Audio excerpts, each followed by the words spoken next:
Dans ce cours, je vais vous montrer quels sont les déterminants et comment ils fonctionnent. Ensuite, nous les verrons dans des phrases d'exemple. Le cours se focalise sur les articles et les quantifiants. Commençons par une définition. Les déterminants sont des mots qui précèdent les noms pour indiquer s'il est spécifique ou général, combien il y en a et à qui il appartient, etc. Ils jouent un rôle essentiel dans la construction des phrases en anglais. Tout d'abord, voyons les plus connus, à savoir les articles. Il y a 3 articles en anglais. A, an, the. A et an sont des articles indéfinis, utilisés pour parler de quelque chose de non spécifique ou qui n'a pas été encore mentionné. A est utilisé devant un nom commençant par une consonne, tandis que an est utilisé devant un nom commençant par une voyelle, comme dans ces phrases. I saw a cat in the garden. J'ai vu un chat dans le jardin. She ate an apple for breakfast. Elle a mangé une pomme pour le petit déjeuner.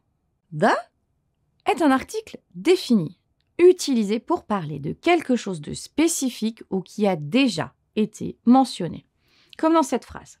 The book on the table is mine. Le livre sur la table est le mien.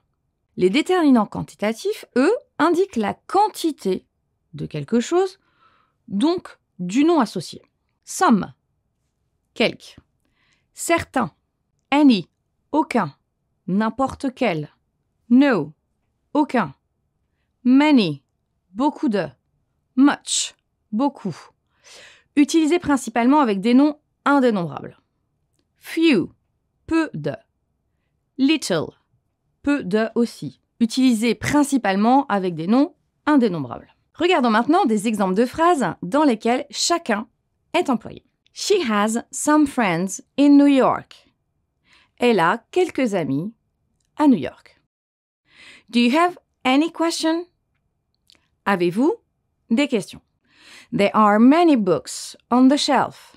Il y a beaucoup de livres sur l'étagère.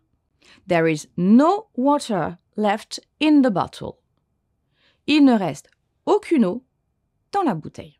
En résumé, les déterminants sont des mots essentiels en anglais qui aident à préciser le sens des noms dans les phrases.